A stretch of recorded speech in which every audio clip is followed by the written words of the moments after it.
Hi everyone, I'm Shelly from There's No Place Like Home at redheadmom8.wordpress.com. I was trying to decide what to do for this month's video because I have covered so much stuff on my channel already, and I wanted to give you guys just an exclusive peek into something that I haven't really shown other people just yet. So I decided that what I'm actually going to do is just give you a close-up, more detailed look at one of my kids' animal notebooks, because that just really seems to be something that a lot of people are interested in.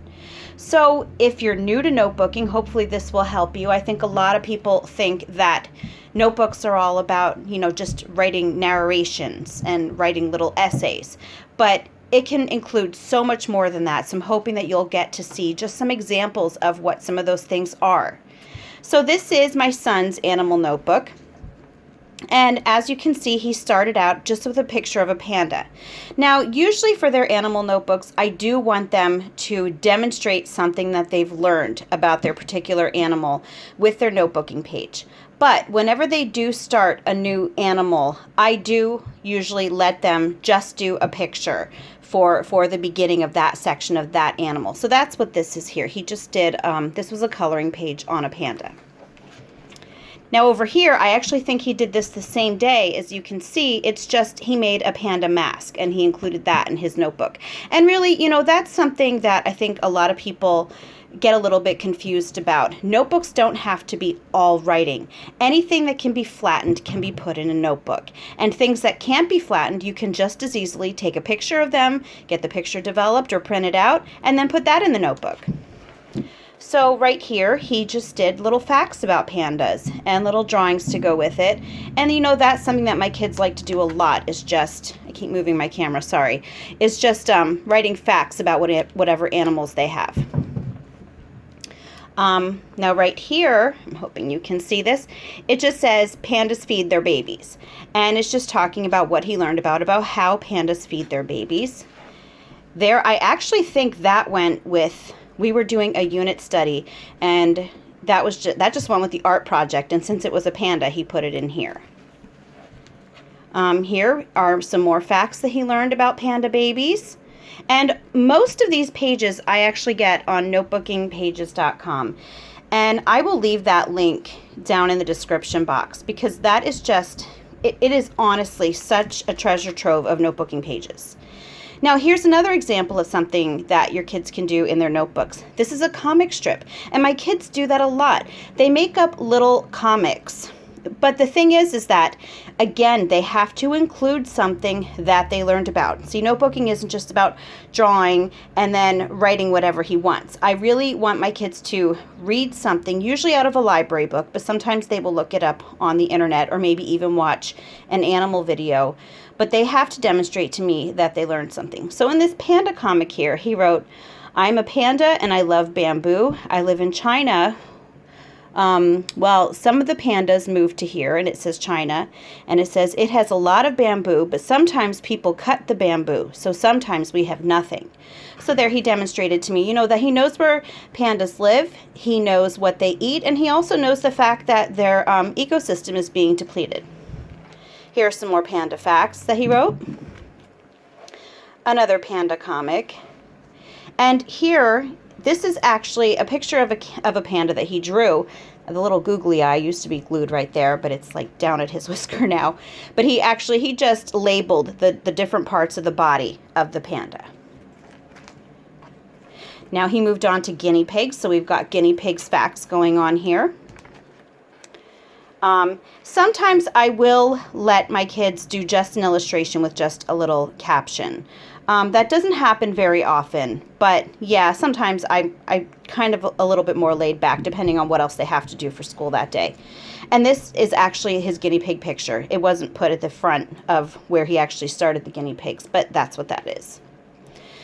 So here we've got some more guinea pig facts. I have no idea how a Pokemon, actually, yeah, I think he asked me if he could put this Pokemon picture in here because he thought it looked like a guinea pig. So I said, sure, go ahead. All right, and here we've got some more guinea pig facts. And sometimes they will write the facts, paragraph style, essay style. Sometimes they will actually list them, like 1, 2, 3, 4. It all depends.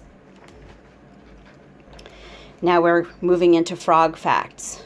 So We've gone from guinea pigs over here, and now we're in frog facts.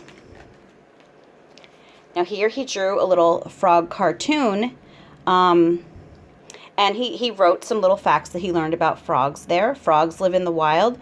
Some frogs are bad. I'm assuming he means like maybe the poison dart frogs that are poisonous. A frog is an amphibian. So there's that. Now right here, this is actually a fictional story that he wrote about a bird that we found in our backyard. So even though this isn't something, it's not a frog, and it's not something that he particularly researched like book-wise or on a video, this is something that happened from real life experience, and of course I thought it was something that was worth putting in here. So they named the bird in our backyard Yami, and they did try to save Yami. Yami ended up passing away. But this was actually, I think he wrote this when Yami was still alive. Yami lasted a few days in our yard. And this is what he wrote. One day my friend Lewis found a bird. My sister named her Yami. We made her a house to keep her safe. It was night. We had to go inside. Yami was inside of her house. When it was morning, I could not find her. Kaylin found her. She was by the fence. We saw her mom, so I kept her at the stairs. Her mom gave her food. When it was school time, I had to do school. After school, we lost her. After like 1 hour, I found her. So again, yes, definitely real life learning. Those experiences can definitely also go in a notebook. Now here, I'm not actually sure why he used a biography page for this. We might have been running out of notebooking pages at that time because we went through a period where our printer stopped working. So our notebooking pages were like few and far between at that time. As you can actually see right here, we started using just regular paper at one point. All right, so there's more facts about hamsters. Now we got moved into monkeys, facts about monkeys. And yes, see, so as you can see, any kind of paper can be used in a notebook. Now, notebooking pages are usually used just because kids seem to like to write on them better because they have designs on them and they have a place, you know, to draw a picture. And it just makes it look more interesting to them. But yes, you can definitely use even notebook paper like that. All right, so now we're back to pandas, and I've got to say pandas are my son's favorite animals, so he does write about them a lot. Now here he just has a few different animals written down, an anaconda, a caiman, and an Amazon dolphin. And I want you to just notice that I do not have his spelling errors corrected in this because for me, the animal notebooks are more about getting them to enjoy writing, getting them to learn how to research, and just letting them bring out their interest in something by writing about it. So yes, you're not typically going to see me correcting something on their notebooking pages, like a spelling error or something like that. I will usually use that, you know, if they have something more formal due, like maybe a report, which we don't do very often, but they do that sometimes with our unit studies. Or with our copy work. That is mainly our source for you know, figuring out what has been spelled wrong, where punctuation goes. So yeah, for this is more about content than actual mechanics. So this is about rabbits,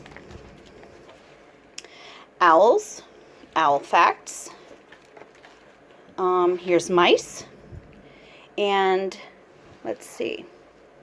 And this is more of an illustration, but he again just wrote something that he learned about. You can tell that we were out of notebooking pages because this one says tourism and this one says customs and culture, but hey, whatever works. But anyway, he wrote down mice can chew through concrete, which I remember him telling me about that when he read that day. And so the last notebooking page that he put in there was the ageless axolotl, and he wrote some facts about axolotls. And you know, really that's the nice thing about notebooks is that your child can put so many different things in there. Some of my kids have already done little pamphlets, you know, like little brochures. They've made little postcards about the things that they were writing about. They made just regular cards in general. They've written fictional stories. They've written poems. so many different things. I think one of my kids actually even made up her own search word using words that pertained to the animal she was learning about. So yes, definitely kids enjoy writing if they are given, you can definitely give them suggestions, if they're not really sure what they can put in it, but give them the freedom to just choose what they want to write about. My cat is deciding to visit here. She was actually laying here before I started this video. I took a picture of it because she does this every time I record videos. My cat has to show up. But anyway, so yeah, just give your kids the opportunity to be able to choose, what form of writing they're going to take that day, and just let them make their notebooks their own. And if you have any suggestions for any of the other, oh, see, she knows it's an animal notebook, so she belongs there. But if you have any suggestions for any other videos that you would like for me to do for the exclusive videos, just leave a comment. I would be happy to try to oblige your requests. I'm always looking for ideas for your exclusive videos, and of course I would love to do things that you actually want to see. So anyway, I just want to thank you so much for your support, and I'll talk to you later.